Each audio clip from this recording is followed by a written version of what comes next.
study in Canada without IELTS. Is it truth or myth? Canada में बिना आइल्स के जाना क्या पॉसिबल है? क्या सच है ये? बहुत सारे लोगों को वहम होता है। पूरी दुनिया से लोग कनाडा में पढ़ाई का वीज़ा लेके जाते हैं।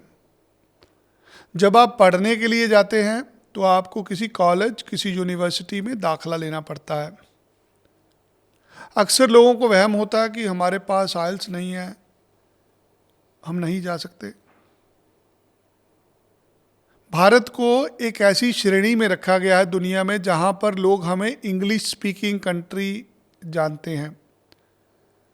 हमारी कंट्री के अंदर बहुत सारी ऐसी स्टेट्स हैं जहां पर रीजनल लैंग्वेजेस के थ्रू कम्युनिकेशन होती है, जिसमें सबसे बड़ी स्टेट है गुजरात, पंजाब, हिमाचल, राजस्थान, तमिलनाडु, चेन्नई। ऐसी रीजनल लैंग्वेजेस जब हम बोलते हैं तो हमारी अंग्रेज़ी के ऊपर पकड़ नहीं होती। जैसे पंजाब में हम पंजाबी बोलते हैं, गुजरात में गुजराती बोलते हैं, ऐसे ही मिडल ईस्ट में, यूएई में रहने वाले लोग अरबिक लैंग्वेज बोलते हैं। जो लोग मिडल ईस्ट में रहते हैं, खाड़ी की कंट्रीज़ में, खाड़ी के मुल्कों में, वो लोग अंग्रेज़ी नहीं जानते।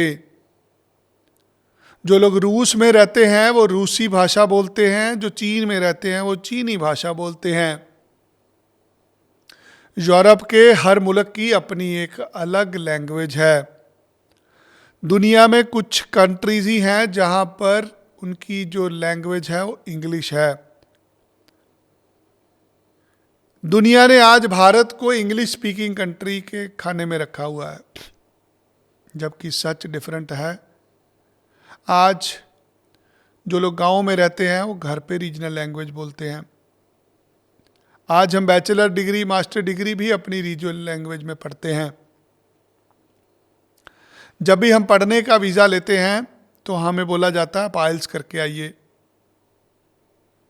आपको पता है आप अंग्रेज़ी सीखने भी जा सकते हैं विदेश में। अंग्रेज़ी किस मुल्क की भाषा है? अंग्रेज़ी भारत की भाषा नहीं है। अंग्रेज़ी अंग्रेज़ों की भाषा है। और अंग्रेज़ कहाँ रहते हैं? अंग्रेज़ इंग्लैंड में रहते हैं।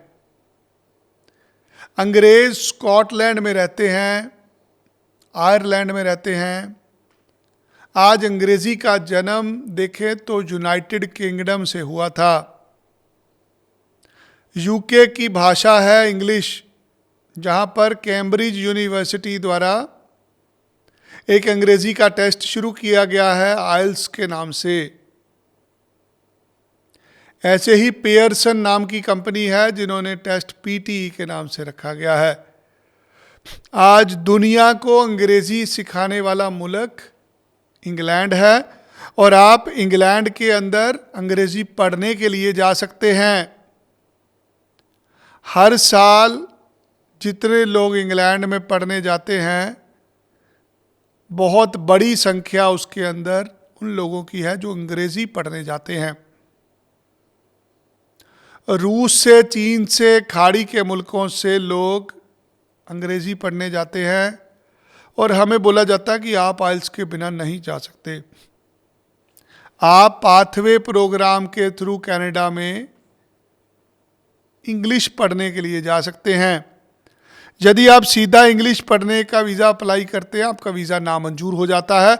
यदि आप इंग्लिश के साथ बैचलर डिग्री में दाखला लेते हैं तो वीज़ा मिल जाता है। आप नालायक नहीं होने चाहिए हो। हाँ, आपको अंग्रेज़ी नहीं आती तो चलेगा।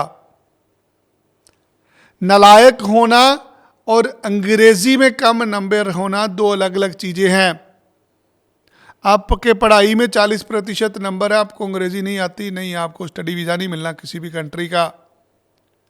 आपके नंबर 80% हैं और आपके पास आइल्स नहीं है तो वीज़ा मिल जाएगा। आपको अपनी बैचलर डिग्री, मास्टर डिग्री से पहले 2, 4, 6 महीने इंग्लिश पढ़नी पड़ेगी। इसे इंग्लैंड के अंदर प्री सेशनल इंग्लिश बोला जाता है। इसे ऑस्ट्रेलिया के अंदर एलिकोस बोलते हैं। इसे कनाडा के अंदर फाउंडेशन प्रोग्राम बोला जाता है।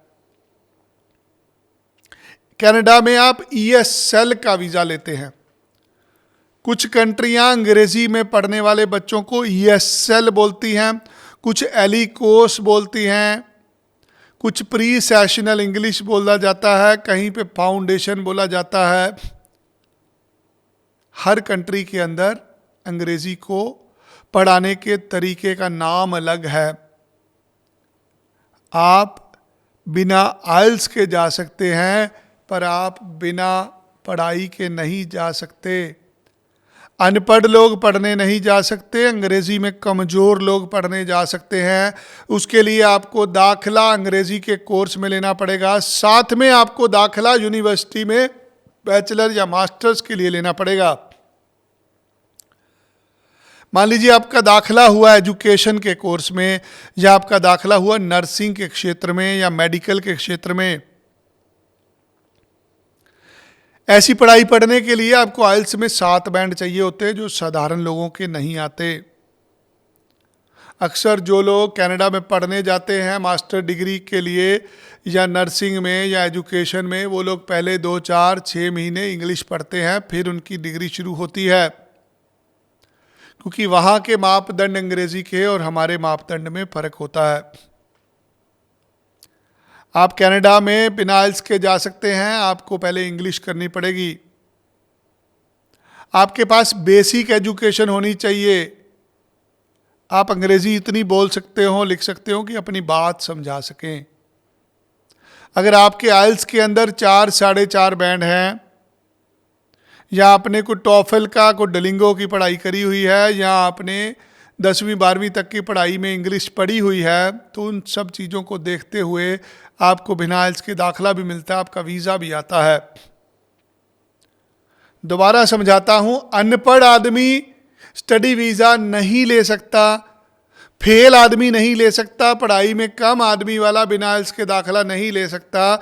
यदि आपके बच्चे के पढ़ाई में 60% से ऊपर नंबर हैं, तो वो बच्चा इंग्लिश पढ़ के बैचलर डिग्री कर सकता है। बिना आइल्स के पॉसिबल है जाना। आइल्स के तरह के और भी टेस्ट होते हैं। आप टॉफल का टेस्ट दे सकते हैं, आप घर बैठे डुओलिंगो टेस्ट दे सकते हैं। डुओलिंगो एक अमेरिकन टेस्ट है। आज अमेरिका की हर यूनिवर्सिटी इस टेस्ट को मान्यता देती है। यदि आपको अमेरिका में पढ़ने के लिए जाना है तो आपको आइल्स पीटी टॉफल नहीं करना, आपको डुओलिंगो करना है। ये 3 से 4 हज़ार रुपये का टेस्ट है, ये ऑनलाइन होता है। ये उसी प्रकार है जैसे आप घर पे बैठ के फेसबुक खेलते हैं, आप स्नैपचैट पे फ़ोटो डालते हैं, आप यूट्यूब चला लेते हैं, व्हाट्सएप चला लेते हैं। ऐसे ही आप फ़ोन के ऊपर टेस्ट दे सकते हैं। 3 से 4 हज़ार रुपये का ये टेस्ट है, ऑनलाइन टेस्ट होता है, घर बैठ के देना है, अगले दिन इसका रिज़ल्ट आ जाता है। ये डिजिटल टेस्ट है, ये अमेरिका के हर कॉलेज यूनिवर्सिटी में मान्य है। इस टेस्ट को कनाडा के सारे कॉलेजेस यूनिवर्सिटियों द्वारा भी माना जाता है। कुछ इंग्लैंड के कॉलेजेस यूनिवर्सिटियों में भी इसका टेस्ट को मान्यता दी जाती है। अगर आपको अंग्रेज़ी में कमज़ोर हैं या कुछ आपको डाउट है, स्क्रीन के ऊपर नंबर दिया गया है, आप अपने बच्चे को मेरे पास लेके आइए, हमारे साथ करियर काउंसलिंग कराइए और अपने बच्चे का कनाडा का वीज़ा लीजिए। आपकी उम्र 25 से 30 साल है, आप कारोबार करते हैं, नौकरी करते हैं, अब आपका मन है पढ़ाई के वीज़ा पे जाना, आपके पास आइल्स नहीं हो रही, आपके बैंड कम आ रहे हैं, आप इंग्लिश पढ़ने का वीज़ा ले लीजिए। हम आपको ESOL पढ़ने के लिए भेज सकते हैं, जिसे ESL भी बोला जाता है, जिसे एलिकोस भी बोला जाता है। 3 से 4 लाख रुपया फीस होती है हर कंट्री में अंग्रेजी पढ़ने की, और ये पैसे वीज़ा के बाद लिए जाते हैं। ज़्यादा जानकारी के लिए हमें मिलिए या हमारे साथ ऑनलाइन अपॉइंटमेंट बनाइए। उसके लिए आपको हमारी वेबसाइट पे जाना है www.vinayhari.com। इस वेबसाइट पे आपको बहुत सारी जानकारी मिलेगी, या इस वेबसाइट पर ऑनलाइन अपॉइंटमेंट को लिख करके आप हमारे साथ अपॉइंटमेंट बना के घर बैठे जानकारी ले सकते हैं। अंग्रेज़ी में कमज़ोर हैं आप या आपका बच्चा, तो भी आप कनाडा जा सकते हैं। जाने के लिए हमें संपर्क करें। धन्यवाद। जय श्री राम।